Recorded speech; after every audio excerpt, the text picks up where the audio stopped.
Alright, here's one more unboxing. And the next step in building my AK-74 is to Duracoat the receiver. So I bought a little kit from Brownells. Everything in this box costs about $100, and I'm going to do an unboxing. So it's from Brownells. There's a little sticker. This is they call it a level 2 starter kit for Duracoat. So let's see what's in here.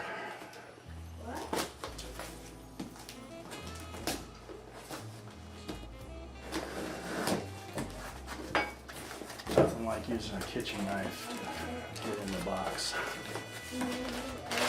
Packing. Alright, so we got a little cheap airbrush.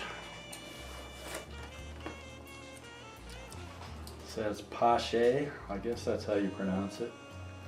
Easy starter airbrush. I wanted to get kind of a cheap one because I heard that the Duracoat really jams up, you know, your brushes, your airbrushes. So if I mess this up, it's not a big deal. But the airbrush.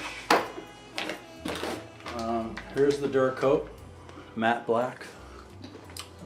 It's how many coat? It's 8 ounces of Duracoat, and there's a hardener that comes with it in here.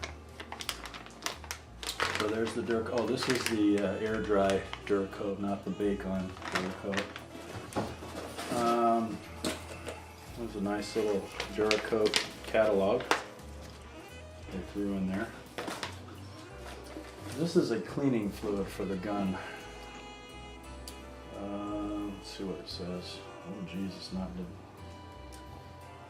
good. Some kind of a, what is it? Air supply. Why do I need an air supply? Oh, so maybe this airbrush has its own air supply. This is the air supply, so you don't even need a compressor. Nice. That's the air supply for the air gun. Oh, they give you some measuring utensils and gloves. I'm not sure how useful that is. Cooking measuring tapes made in India, or measuring spoons. Sorry, made in India. And then what we got here? This is a reducer. It's kind of like the cleanup fluid, and also a thinner for the Duracoat. That other little bottle is a hardener. It's a 2-part kind of an epoxy, I guess. Actually, ceramic paint.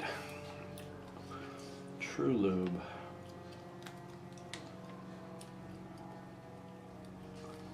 This is some kind of a lubricant. I'm going to have to read about that. So you get the airbrush, the propellant, some kind of a lubrication, some thinner, the hardener, and the Duracoat, measuring utensils and gloves for $99. Let's see if there's anything else in here. What is this? Oh, little instructions for the air gun. I want you to put this can in warm water. Apparently it probably loses its pressure as you use it. So you put it in warm water, it keeps the propellant coming. And it just talks about the troubleshooting of the air gun. So there you go. That's the unboxing of the Duracoat paint system on the cheap.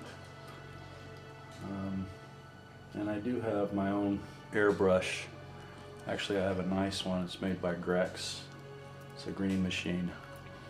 But I didn't want to mess it up with this Duracoat if I couldn't get it clean. So I just went with this kit. And this should be everything I need to paint the receiver. My next step is going to be to sandblast the receiver, and I'll show you that next.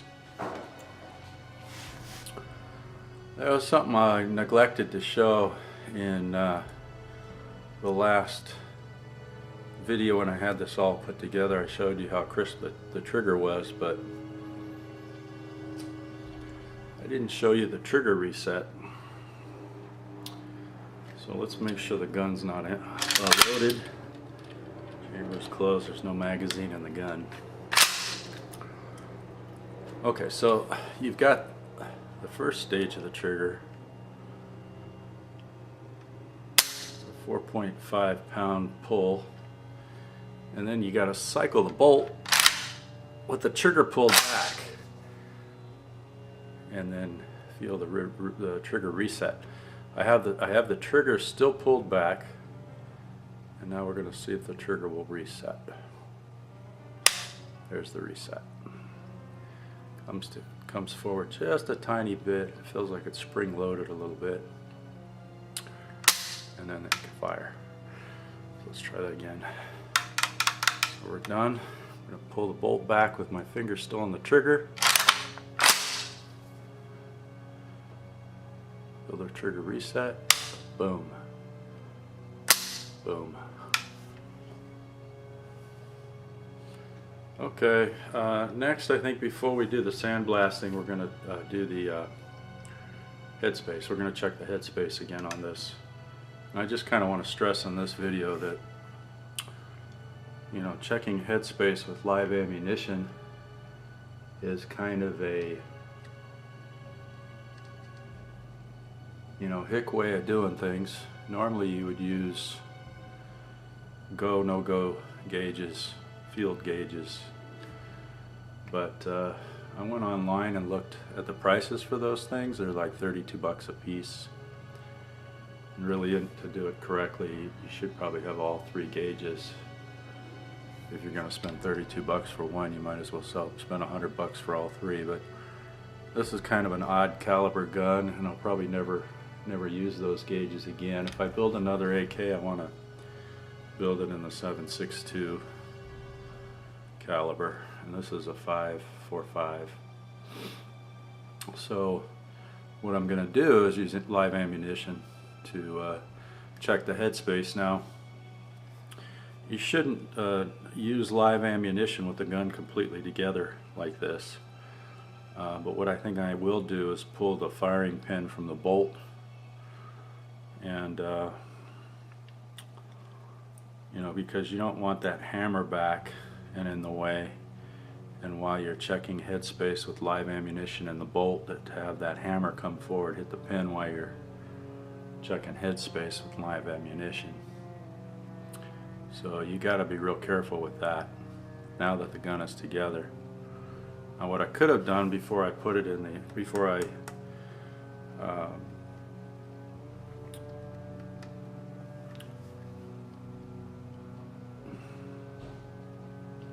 riveted the front trunnion onto the receiver, I could have checked headspace with the bolt and the barrel with this part not attached to the receiver, but I kind of got overzealous and wanted to get the gun together to see how well it functioned.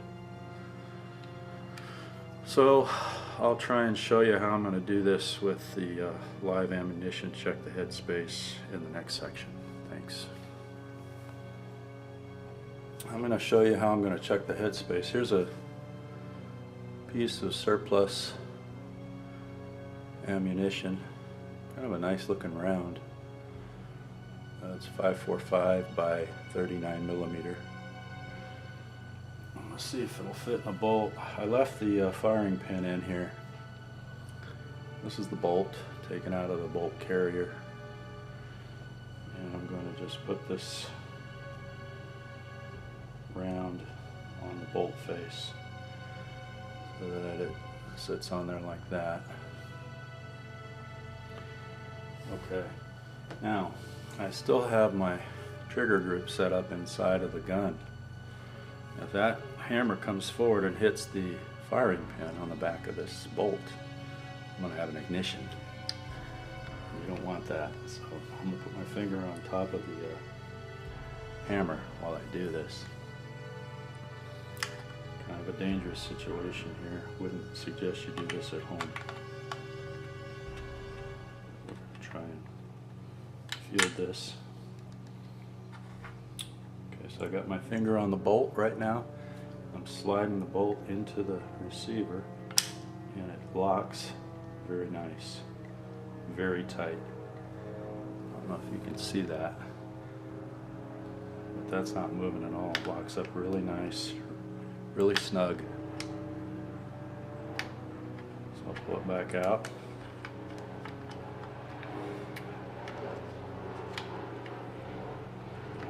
I think.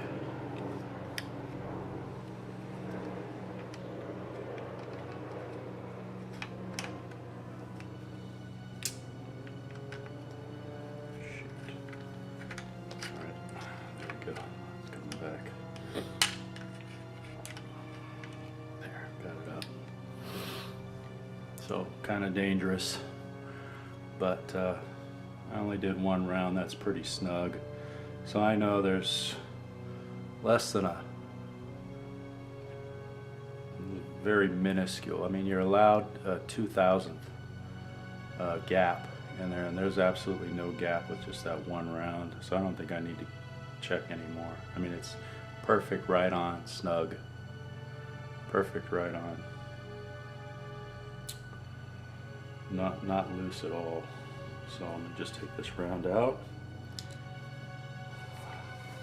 Danger part is gone. I got one more round to check. I might as well do it right now. Check it. Changed my mind. Okay, so we slip the round under the ejector. Here's the bolt face. That's the bolt face. The extractor, I'm sorry, not the ejector, the extractor is this section right here. I just slide the rim of the case under the extractor. Put my finger on the bolt, on the hammer. Rest the bolt on the rails in here like that. Slide this all the way up with my finger, thumb on that hammer, and lock that sucker in place, and that is snug. That's not going anywhere. Okay, this is a retarded way of doing it, everybody, so just, I did tell you that it's the retarded way of doing it. You don't want that hammer coming up and hitting that firing pin. At least if you're going to do it this way, take the firing pin out. Maybe at the end of the video I'll show you how to do that. Just too lazy. But that's 2 rounds, nice and snug, so that tells me that the headspace is good. So now we can go on to the last step, which is going to be sandblasting the receiver and then painting the gun flat black with the Duracoat. The end. I have the gun open. I'll just show you the internals. I don't know if you guys can see on camera. The hammer's in there, the trigger's in there, the hammer spring is in there, and the trigger disconnect is in there. But when I reassemble the gun after I paint it, I'll go over how I assemble all these parts, okay? Including the, I've got a Hogue grip coming with finger depressions. Nice rubberized grip. This is the junky plastic one that came with the kit, but that's a original, I guess, Bulgarian AK-74 grip. That's what the internals look like. And then reassembling the gun. This is the bolt carrier. Here's the bolt that I just got through showing you with the firing pin inside. This all needs to be cleaned. So I'll assemble the bolt onto the bolt carrier. Kind of like this.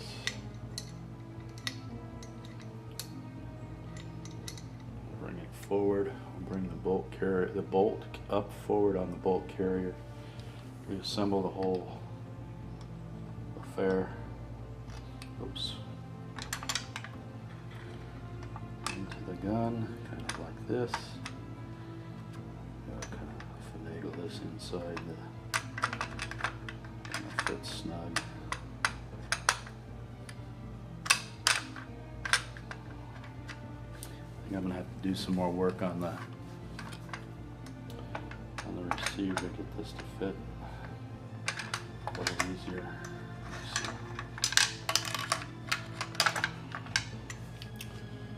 Let's see if I got this correct. Yeah, it goes right there. Okay,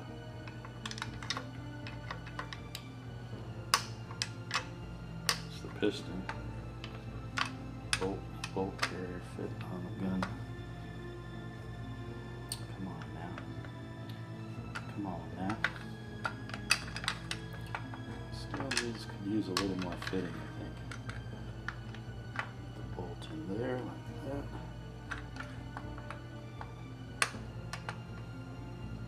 Get that bolt on the rail.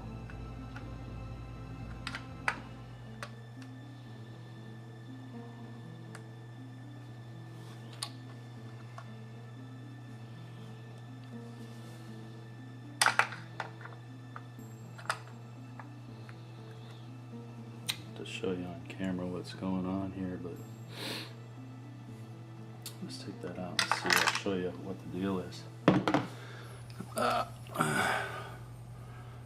It's not that big a deal, but if I want to assemble the gun smoothly, these ridges right here need to be cut back just a tiny bit, right there where the tip of my finger is, to allow that bolt carrier to slide in here, to drop in here, and then slide underneath these rails right here. And that's what I'm having difficulty with, because these are just a little bit short, but I can finagle the bolt in there to go. It's just a little bit tight, and that's why I'm working hard right now to get this in.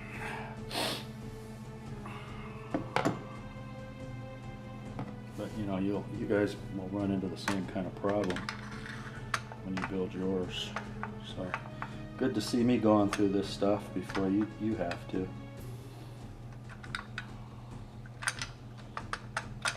Okay, there it is on there.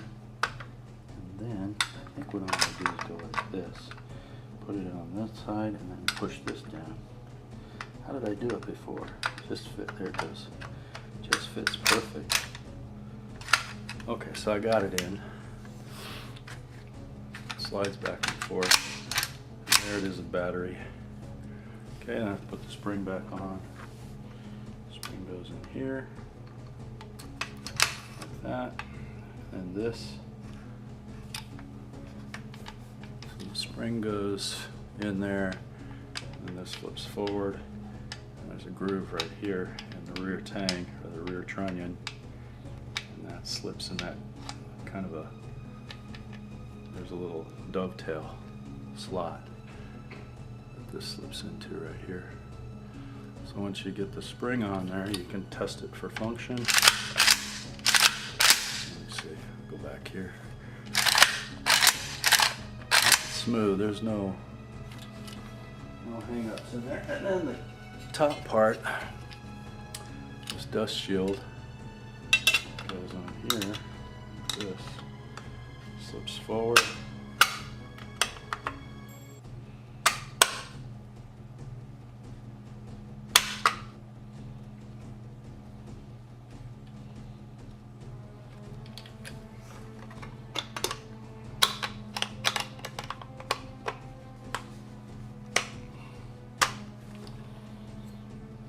There we go. Okay, it's back together.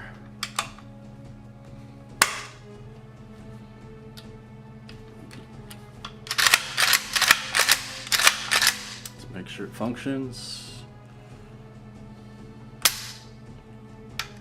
Okay, put the trigger back. Cycle the gun. Okay. Hey Mark. Yeah? Look what I got in the mail today. What is it? It's an AK-74. A what? An AK-74. This is an assault rifle, Bulgarian assault rifle I bought. I've never seen They one sent it to before. me. Yeah. Does it shoot It good? was. I don't know. I just got it in the mail. Oh. I assume so. That's why I bought it. They're supposed to be pretty nice weapons. You want to shoot it? Huh? You want to shoot it? Yeah. Yeah, I want to shoot it. Guess what? What? I'm going to let you have the honors of being the first. I get to be the first guy to shoot it? First, yeah, you know, because I want to take a picture. Okay. And I'd rather have you shoot it and me take a picture than me waste the inaugural moment. How does it work? So, well, all you got to do, I got a magazine for Yeah. ammunition. Just cycle the bolt back once, Yeah. and she should be ready to go. Safety's down. Just point it out there somewhere. All right, let me get You ready? Yeah. Okay, you're going to shoot from here? Yeah. Okay, hold on 1 second. Yeah. Wait. Wait, I'm ready. Wait. You ready? Yeah. Go ahead. Okay. Oh. Yeah, I think so. You sure? Yeah. Wait. Try it again. Okay. You still okay? Yeah. Nice. How do you like it? I like it.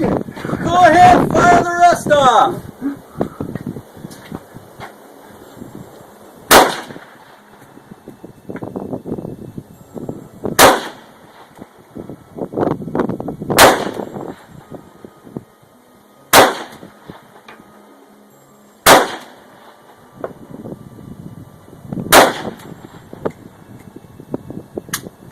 Hey, this AK-47 is okay. Isn't it? Yes, sir. Well, thank you. I appreciate you firing it for me like No that. problem. You ever shot it? You're the first. Thank You're you the very first. much. So that's the way you test fire your gun. After you build it, you don't shoot it yourself. You get your dummy